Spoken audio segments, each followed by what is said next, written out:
Ini aku nyebut ya. Assalamualaikum warahmatullahi wabarakatuh. Baiklah, perkenalkan kami dari kelompok 2 yang beranggotakan 2 orang. Saya Debri Hoirullah dengan NIM 3411211139 dengan teman saya yaitu Iqbal Winul Hakim dengan NIM 3411211124. Di sini kami akan mempresentasikan hasil kerja kelompok kami.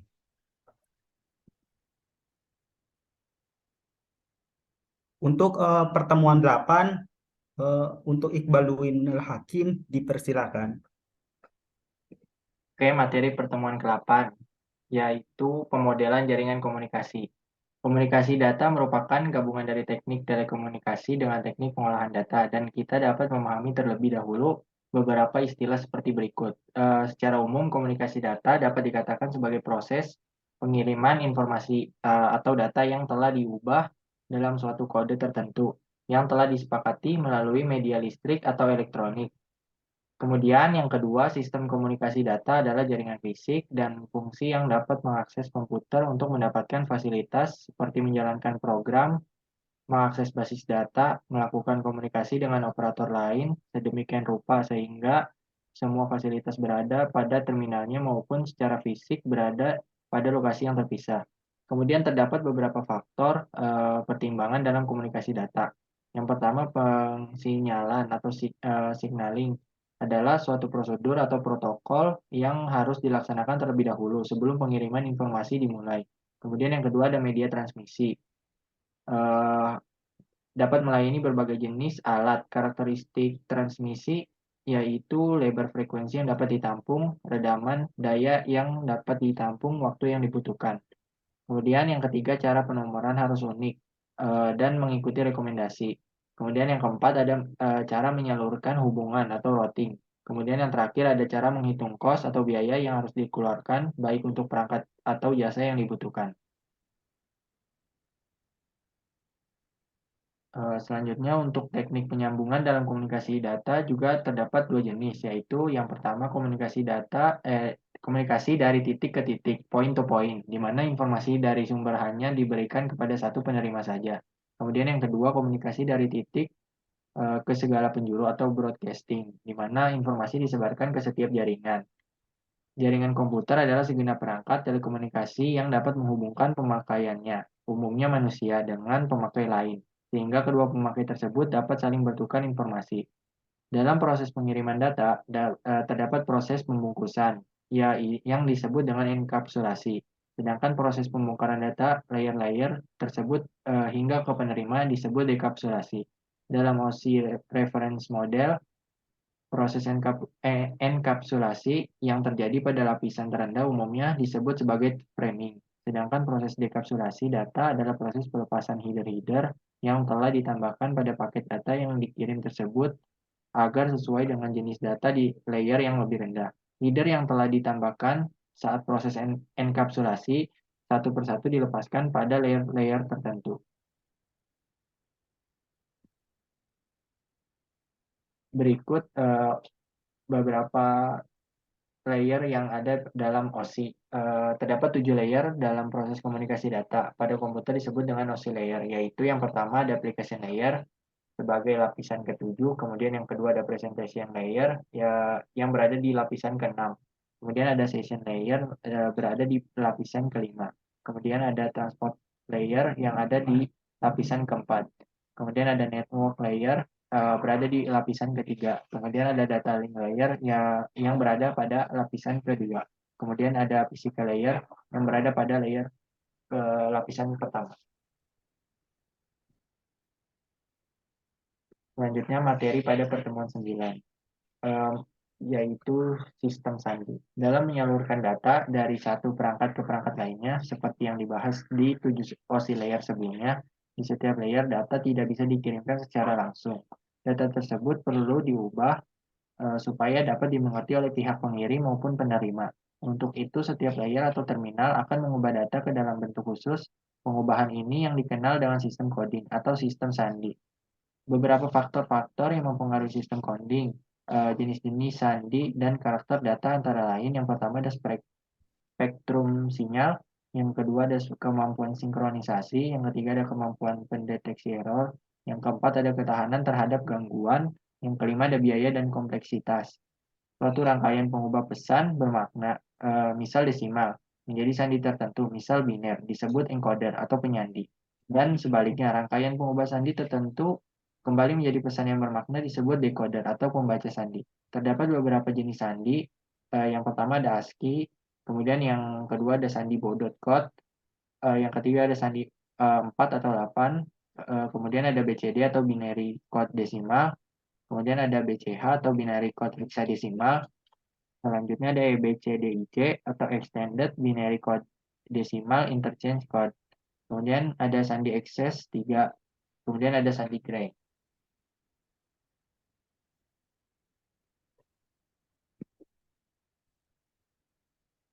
Dalam sistem komunikasi data akan terdapat pertukaran informasi dari pihak pengirim ke penerima. Informasi yang ditukarkan terdiri dari dua grup, yaitu ada yang pertama karakter data, yaitu setiap karakter yang memiliki kombinasi yang unik supaya tidak akan terjadi kesalahan penafsiran dalam menyalurkan dan membaca informasi.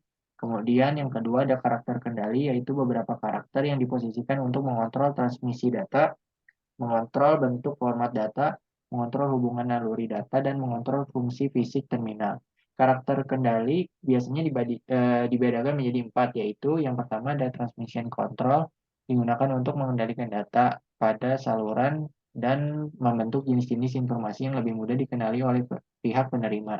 Kemudian ada format efektor berfungsi untuk mengendalikan tata letak informasi pada printout atau tampilan layar seperti backspace, horizontal tabulation, line fit, dan lain sebagainya. Yang ketiga ada device control digunakan untuk mengendalikan fungsi fisik terminal seperti menghidupkan, mematikan, dan lain sebagainya. Yang keempat ada information separator berfungsi dalam mengelompokkan data secara logis.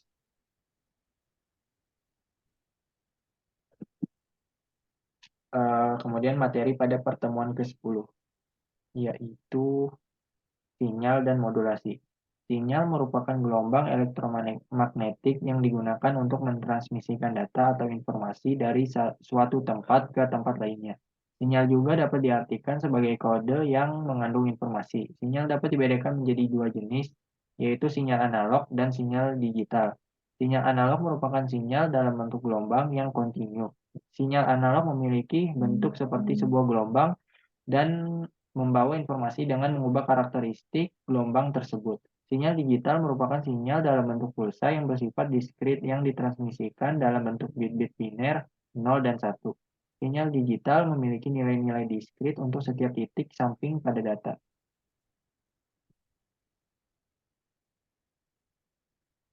Sebelum ditransmisikan sinyal dan data terlebih dahulu digabungkan dengan menggunakan suatu metode yang disebut dengan modulasi.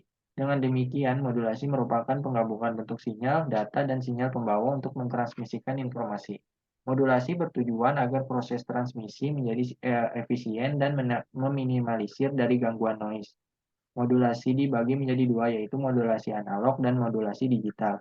Modulasi analog merupakan proses modulasi data analog yang berfrekuensi rendah dengan sinyal yang berfrekuensi tinggi. Kemudian modulasi analog dibagi beberapa jenis, antara lain yang pertama modulasi amplitudo. Merupakan modulasi di mana amplitudo dari sinyal pembawa atau carrier berubah untuk karakteristiknya sesuai dengan amplitudo sinyal data. Kemudian modulasi frekuensi merupakan modulasi di mana frekuensi dari sinyal pembawa atau carrier berubah karakteristiknya sesuai dengan frekuensi sinyal data. Sedangkan amplitudonya tetap selama proses modulasi.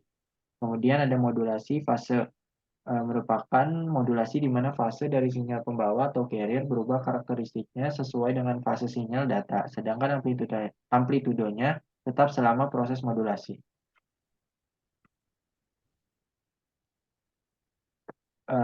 Modulasi digital merupakan proses pengubahan parameter sinyal pembawa sebagai fungsi dari suatu keadaan diskrit dari sinyal data yang akan ditransmisikan.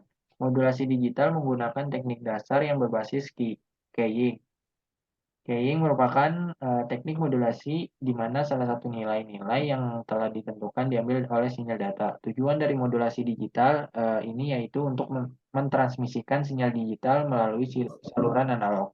Modulasi digital dibagi beberapa jenis. Yang pertama ada ASK, Amplitudo Shift Keying, yaitu modulasi digital di mana amplitudo dari sinyal pembawa dimodulasi sesuai dengan amplitudo sinyal data digitalnya.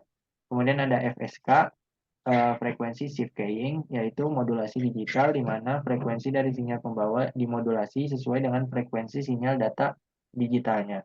Kemudian ada PSK atau fase shift keying, merupakan modulasi digital di mana prosesnya dilakukan dengan cara pergeseran fase.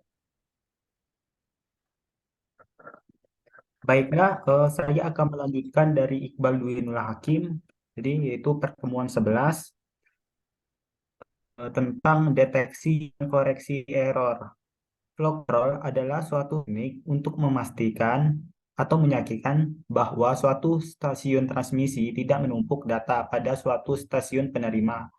Tanpa flow control buffer, memori penyangga dari receiver akan penuh sementara masih banyak data lama yang akan diproses.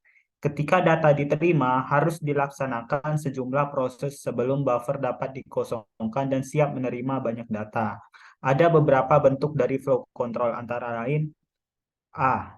Stop and wait flow control. Cara kerjanya yaitu suatu sumber mengirimkan frame, setelah diterima, penerima memberi isyarat untuk menerima frame lainnya dengan mengirim acknowledgement ke frame yang baru diterima.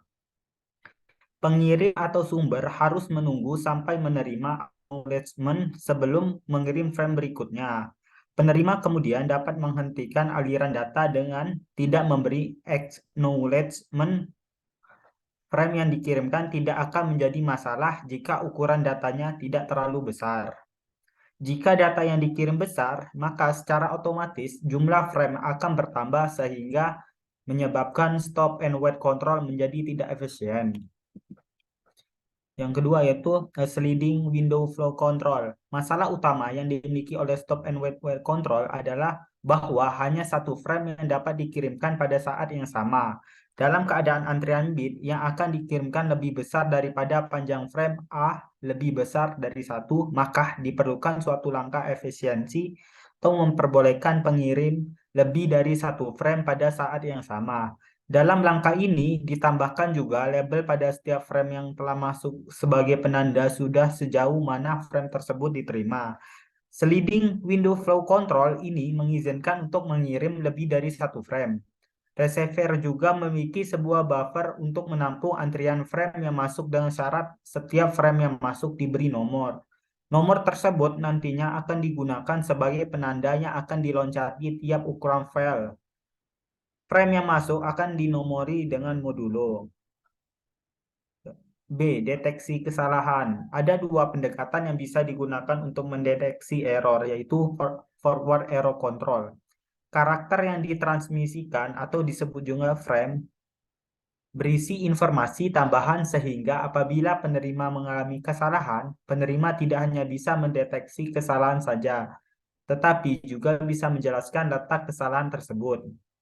Yang B, feedback atau backward error control. Setiap karakter atau frame memiliki informasi yang cukup untuk memperbolehkan penerima mendeteksi bila menemukan kesalahan tetapi tidak lokasi kesalahannya.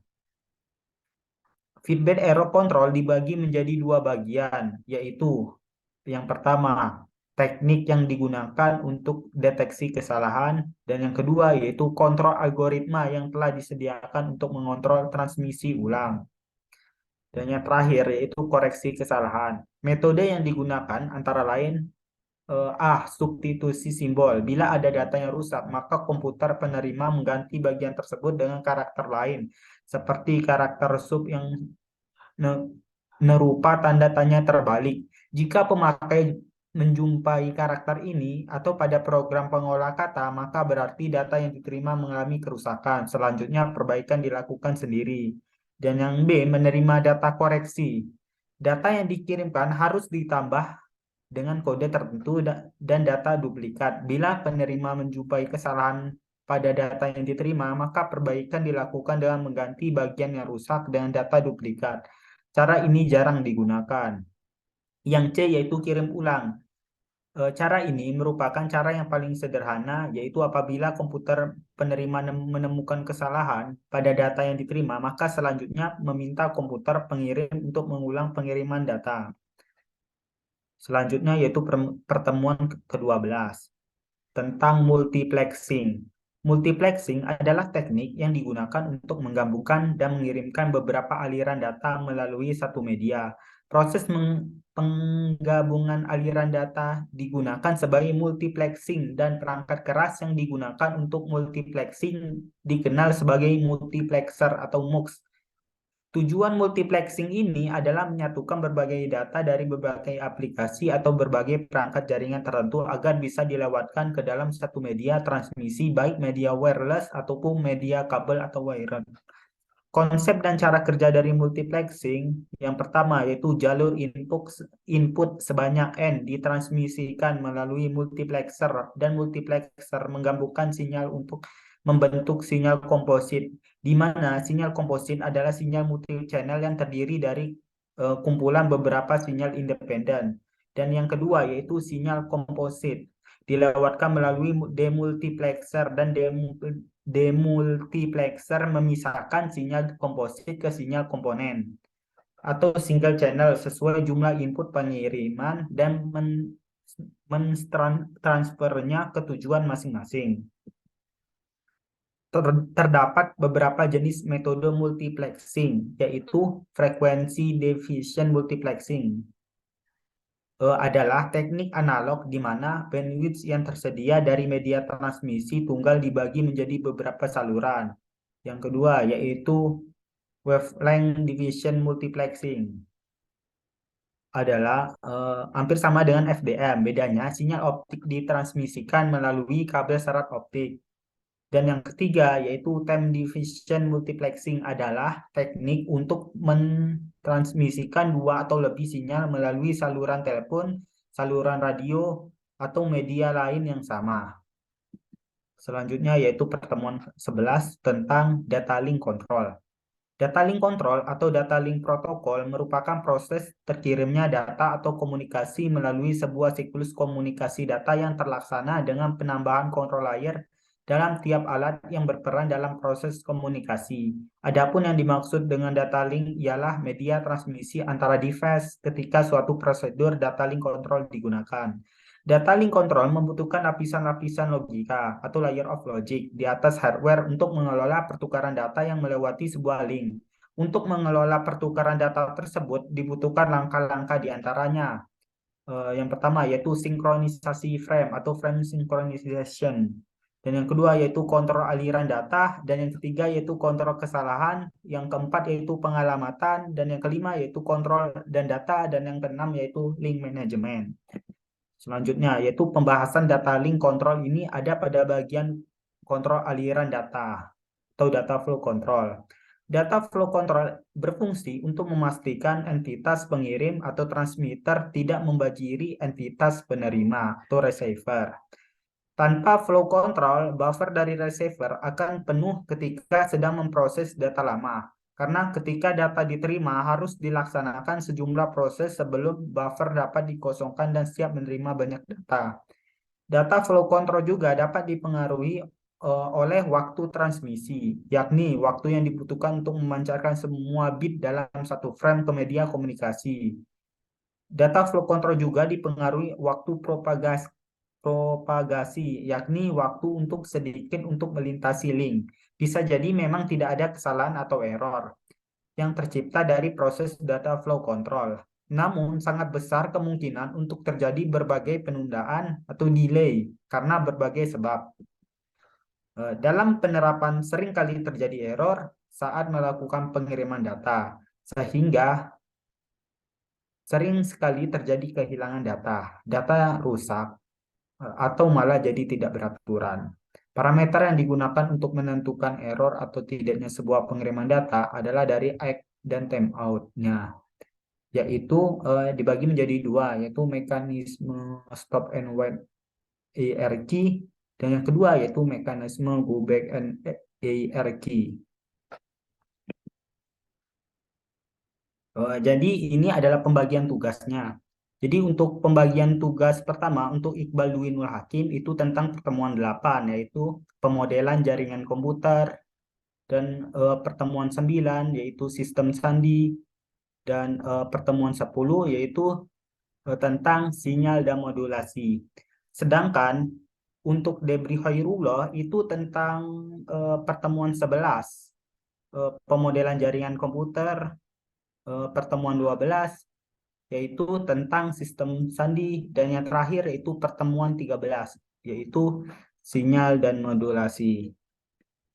Baiklah, sekian dari kelompok kami. Apabila ada kekurangan, kami mohon maaf untuk sebesar-besarnya. Kami akhiri. Wa taufiq wal hidayah. Wassalamualaikum warahmatullahi wabarakatuh.